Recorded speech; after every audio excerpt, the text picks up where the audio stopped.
Today, millions of people around the world know marathon as a brutal 26 dieting, 2-mile race start. But that name was not born on a running track. It was born in blood, fire, and war more than 2,500 years ago, in the autumn of 490 B.C. On a dusty plain near the coast of Greece, around 10,000 Greek warriors stood as the final barrier between their homeland and the crushing might of the Persian Empire, a force of nearly 70. Men. It was not supposed to be a battle. It was supposed to be a massacre. A tiny alliance of citizen soldiers facing the greatest empire on Earth. An impossible mismatch. And yet, what happened at Marathon became one of the most astonishing upsets in ancient history. A victory so important that many believe it preserved the future of Greek freedom, and with it, the foundations of Western civilization. So how did a vastly outnumbered army shatter the image of a seemingly unstoppable empire? To answer that, we have to turn back the clock to the autumn of 490 B.C. In the autumn of 490 BC, the ancient world entered one of the most decisive battles in history, the Battle of Marathon. This was not merely a clash between two armies, but a moment that would determine whether Greek civilization could survive or be crushed beneath the might of a vast empire. To the east stood the Persian Empire under Darius I, already the greatest power of its age after absorbing rich lands such as Lydia, Babylon, and Media. Yet, Darius was not satisfied. What stirred his fury was Athens' decision to support the Ionian revolt against Persian rule. From that moment on, war was almost inevitable. Darius sent envoys to the Greek city-states, demanding earth and water as tokens of total submission. But the Greeks refused. Sparta cast the envoys into a well. Athens seized and executed them. With that, every road to peace was closed.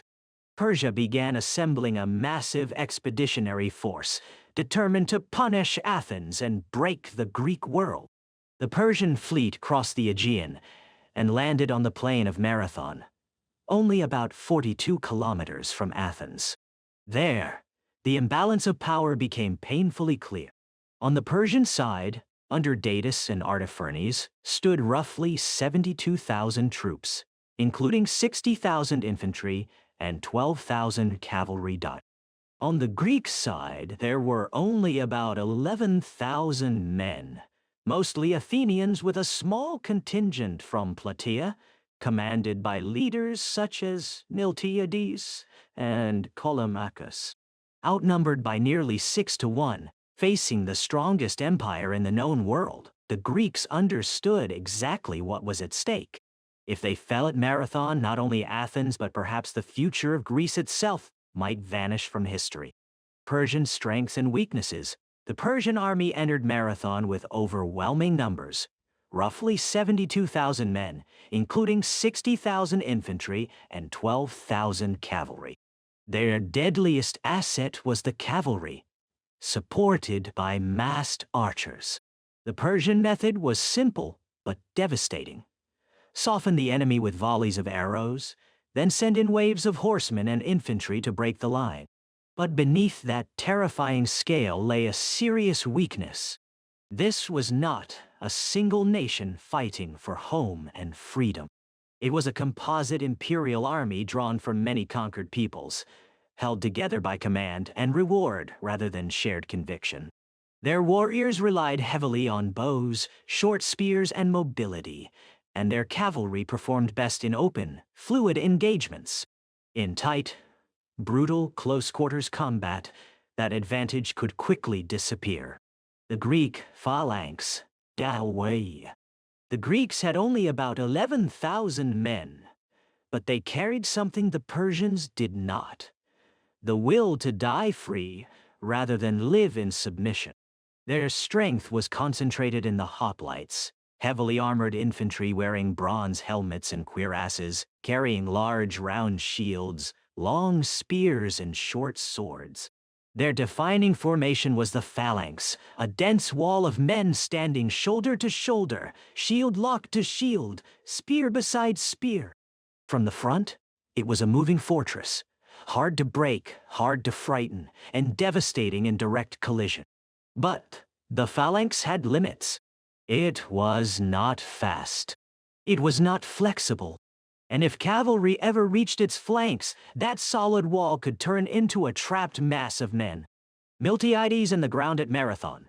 Miltiades understood that the greatest danger to the phalanx was not the enemy in front, but the enemy on the sides. That is why the battlefield mattered as much as the army itself. At Marathon, the Greeks chose to fight in terrain that narrowed Persian options.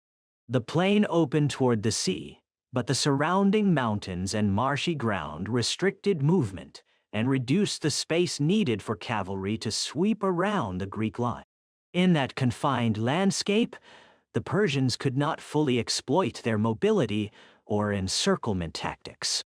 Their huge army was forced toward the kind of battle the Greeks wanted, a direct frontal struggle against a disciplined wall of hoplites. The bold restructuring of the Greek line, when Miltiades realized that part of the Persian cavalry had re-embarked, possibly to strike Athens by sea, he saw his chance. He decided to attack before the remaining Persian force could reorganize. But to meet an enemy line far broader than his own, he had to stretch the Greek formation to nearly 1,200 meters. That alone was dangerous. Then he made an even riskier choice. He deliberately weakened the center and strengthened both wings. His best and strongest men were concentrated on the flanks, while the middle was thin to hold as long as it could. It was a calculated gamble. If the center bent but did not collapse too quickly, the reinforced wings could crush the Persian sides and close inward like a trap. On September 13th, 490 B.C., the Athenian army stood ready at Marathon. Their line stretched nearly 1,200 meters, but it was only 8 ranks deep, deliberately thinned in the center and reinforced on both wings. Across the plain, the Persian commanders looked upon the Greek formation with confidence. Their army was larger, deeper, and supported by missile troops that had broken countless enemies before. By all appearances, the Greeks were about to be crushed by sheer weight. Then Miltiades made his move. Just as the Persians prepared to unleash their arrows, the Greek trumpets sounded. Instead of advancing at the usual measured pace, the Athenian line suddenly surged forward in a full run. Thousands of bronze-armored hoplites sprinted straight at the Persian line. The speed of the charge stunned the enemy and robbed Persian archery of its full killing power. What should have been a long-range slaughter became a close-range collision almost at once. The impact was savage. On both Greek wings, the heavily armed hoplites held firm and began to drive the Persians backward. But in the center, where the line had been intentionally weakened, the pressure became overwhelming. The thinner Athenian center began to buckle and retreat. To the Persians, it looked like the battle was turning in their favor. They pushed forward eagerly, pressing into the gap and driving deeper into the Greek line. That was exactly what Miltiades wanted. At the critical moment, the Greek wings stopped driving outward and wheeled inward instead. The powerful flanks turned against the exposed Persian sides, while the retreating Greek center rallied and struck from the front once again. In an instant, the Persian army found itself caught inside a tightening ring of bronze and spear points. What had looked like a breakthrough was suddenly a trap. Inside that closing vice, the Persian line began to collapse. Their rear ranks still loosed arrows, but their shorter weapons and looser style of fighting could not break the Greek formation in close combat. Panic spread. Order vanished. Men turned and ran for the shore, trampling one another in desperation as the whole line dissolved into chaos. The Greeks pursued as far as they could, But heavy armor and discipline forced them to halt and reform after roughly 1,500 meters. Even so, some Athenians reached the water's edge, cutting down fugitives and capturing or burning 7 Persian warships. By the end of the battle, Persia had lost around 6,400 men. Greek losses were astonishingly light by comparison, only about 200 dead, among them the brave Callimachus. Marathon was not merely a victory. It was a stunning reversal that shattered the image of Persian invincibility. Even after the stunning victory at Marathon, the struggle was not yet over. Athens still had to be warned at once, before panic or a sudden Persian move could throw the city into chaos. In that urgent hour, a messenger soldier named Pheidippides was ordered to run from the battlefield all the way back to Athens. It was not a ceremonial task. It was a race against fear, uncertainty, and time itself. Pheidippides ran across the harsh and broken ground between Marathon and Athens without rest, driven only by duty and desperation. By the time he reached the city, his body had been pushed beyond its final limit. According to tradition, he staggered into Athens, cried out, "Greece has won," and then collapsed, dying on the spot. Whether every detail is literal or legendary, the image endured. A man who gave the last of his strength so that his people might hear the word victory before hearing anything else. More than 2,000 years have passed, yet the story of that run still lives on. The memory of Pheidippides became one of the great symbols of sacrifice, endurance, and patriotic devotion. In the modern Olympic age, his legendary run inspired the creation of the marathon race. And the standard distance of 195 kilometers, now run by millions across the world, has become more than a sporting challenge. It is a ritual of remembrance, an echo of that ancient road, and a tribute to the spirit of a man who ran until life itself gave way. Beyond the legend of the run, the Battle of Marathon itself stands as one of the defining military encounters of the ancient world. By exploiting terrain, choosing the perfect moment to strike, and using a bold flanking assault, Miltiades showed the full brilliance of Greek battlefield strategy. Marathon did more than save Athens. It preserved the independence of the Greek world and delivered a powerful blow to Persian expansion in the Aegean. Most of all, it proved something the ancient world had scarcely dared to believe. The vast armies of Persia were not invincible. Yet Marathon was not the end of the story. It was only the first great blow in a much longer and bloodier struggle. The Persian invasion had been checked, but not destroyed. In the years that followed, the conflict between Greece and Persia would continue with even greater intensity, until it grew into one of the defining wars of the ancient world. Soon after the defeat at Marathon, Darius I died, leaving his throne to Xerxes I, a ruler determined to erase the humiliation of his father's failure.